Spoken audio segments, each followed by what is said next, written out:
बिस्मिल्लाहिर्रहमानिर्रहीम। पाकिस्तान समेत दुनिया भर में देखने और सुनने वालों को अस्सलाम वालेकुम। मेरा नाम ज़ैन इम्तियाज़ है और आप देख रहे हैं डेली पॉइंट। नाज़रीन, इस वक्त में ख्वाजा तरीफ उर्फ तिफ़ी भट्ट के गुलबर्ग के एरिया में जो रहायशगाह है यहाँ पर मौजूद हूँ और तकरीबन 4 बजे का वक्त दिया गया था नमाज जनाजा के हवाले से।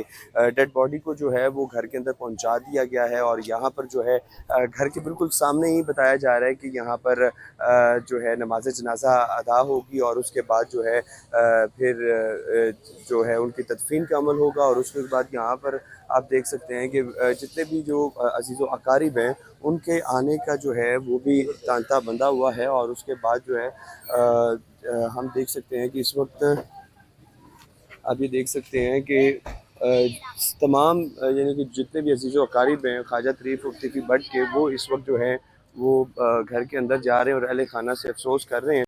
और यकीनी बात है बड़ा सारी चीज़ें होती हैं। और फराज निज़ाम साहब हमारे साथ मौजूद है। फराज भाई अस्सलाम वालेकुम।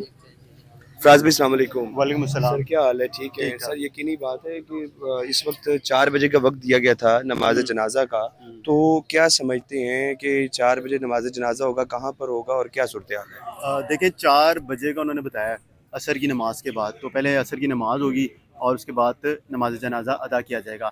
और नमाज जनाजा जो अदा किया जाएगा, जिस तरह अभी आप खड़े हैं आपके लेफ़्ट साइड पे ही ये तिफ़ी भट्ट का घर है, तो इस घर के बिल्कुल सामने वो प्लॉट है अपोजिट, उधर नमाज जनाजा अदा किया जाएगा और फिर उसके बाद तदफीन की जाएगी। तदफीन जो है वो भी वॉकिंग डिस्टेंस है यहाँ से, इनके घर से कोई लगा लें आप, सामने वो चौक नज़र आ रहा है आपको, वहाँ पे आप जाते हैं तो राइट साइड पे वो बता रहे हैं घर वाले कि उधर कब्रिस्तान है जहाँ पर तदफीन की जाएगी। तो पूरे 4 बजे का उन्होंने कहा हुआ है कि असर की नमाज होगी और उसके बाद नमाज जनाजा अदा कर दी जाएगी। फैमिली से भी अभी मिलकर आए हैं, क्या अंदर कौन कौन सी शख्सियात थी और क्या गुफ्तगू हुई उनके लवाहिकीन से आपकी?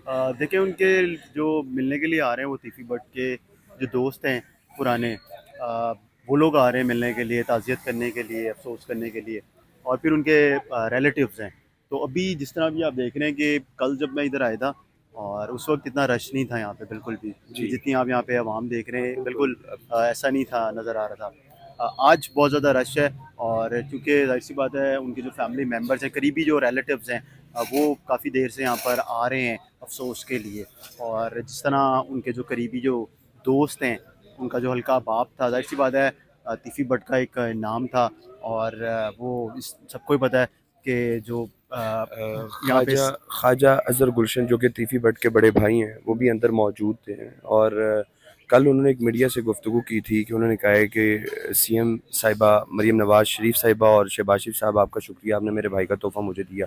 इस हवाले से भी आपकी कोई गुफ्तगू हुई? इस हवाले से कोई ऐसी हुई नहीं, लेकिन घर वालों को उनके ये एतराज़ था कि बहुत ज़्यादा इनका ताल्लुक़ था, किनके साथ? फैमिली मिलना जुलना ताल्लुक़ वास्ता ऐसी बात है नून लीग के साथ। अच्छा। और शायद यानी कि उनको इस कहा बात जाता से है खदशात थे कहा जाता कि है शायद कहीं ना कहीं उनको रिलीफ दिया जाएगा।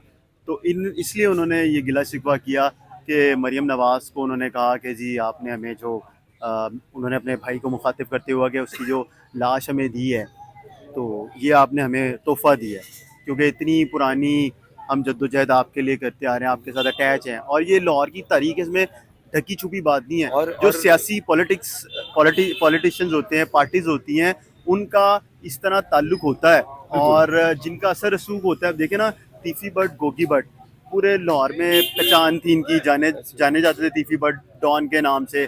जहाँ किसी भी ऐसी कोई भी बात आती थी, कब्ज़े की, कोई कत्ल की, तो उसमें तिफ़ी भट्ट का नाम आता था। तो जाहिर सी बात है एक नाम तो था ना। तो इन लोगों का जो सियासी जमातें हैं उन लोगों से भी मिलना जुलना होता है।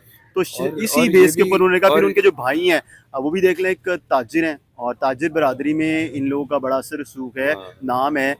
तो उस बेस के ऊपर उन्होंने कहा कि जी हमें जो है इस तरह का ये तोहफ़ा दिया गया है लाश की सूरत में। तो ये लोग शायद एक्सपेक्ट नहीं कर रहे होंगे कि तिफ़ी भट्ट को दुबई से लेके आएंगे और इंटरपोल की मदद से उसके बाद यहाँ पे लाके मुबैना पुलिस मुकाबला हो जाएगा। इन लोगों को तो शायद ये होगा कि अदालत में पेश करेंगे। जिसने हमने देखा कि गोगी भट्ट है, वो अदालत पेश हुआ और उसके बाद उनको 2 से 3 बार जमानत मिली। और अब उनकी 13 तारीख है, जीआईटी के सामने ही पेश है। उन्होंने खदशात का इजहार भी किया जीआईटी के ऊपर कि जी पहले मुझे कहा गया कि मेरा कोई लेना देना नहीं है, कसूर नहीं है। जीआईटी ने गुनाहगार कहा गोगी भट्ट साहब को, और फिर उसके बाद शक व शुबहात सामने आए। हाँ, गोगी भट्ट उसके बाद सामने आए, मंजर आम पर है, मीडिया टॉक की कि जी मुझे कैसे इन्होंने गुनहगार कर दिया। तो लेकिन जाहिर सी बात है, पुलिस है वो कहती है कि हमारे पास हर तरह का सबूत है, कौन किधर था, तो कैसे था। जिस तरह आपको पता ही होगा, लोगों को पता है कि मीर आपने बलाच कत्ल केस में मरकजी मुलजिम बिल्कुल तीफी भट्ट नामजद थे और गोगी भट्ट हैं। ठीक, तो कौन कौन सी सियासी शख्सियात की आमद की भी तवक्को जाहिर की जा अभी रही इस है? हवाले से तो कोई उन्होंने कुछ बात नहीं की, ना बताया है, और ना ही अभी कल से लेके अब तक तो हमने देखा भी नहीं है। कोई सियासी यहाँ पर जवाब? कोई नहीं, ऐसा कोई नहीं आया। बहुत शुक्रिया जी नाज़रीन, फराज निज़ाम साहब हमारे साथ मौजूद थे, और ये आप ये लाइव मनाज़िर देख सकते हैं, ये तीफी भट्ट साहब का घर है। यहाँ पर अब उनके जितने भी अज़ीज़ व अकारिब हैं, दोस्त अहबाब हैं, या जिनके साथ उनका ताल्लुक़ वास्ता है, वो लोग यहाँ पर आ रहे हैं और अहले खाना से जो है वो ताज़ियत कर रहे हैं। और यकीनी बात है, बहुत ही तकलीफ़ मरहला होता है किसी भी फैमिली के लिए जब कोई भी इस तरह का इंसिडेंट हो जाता है। और इस वक्त आप ये देख सकते हैं कि जितने भी अज़ीज़ व अकारिब हैं, इवन तो ख्वाजा अफज़ल गुलशन साहब भी वो भी बाहर आ रहे हैं, और ये देख सकते हैं आप।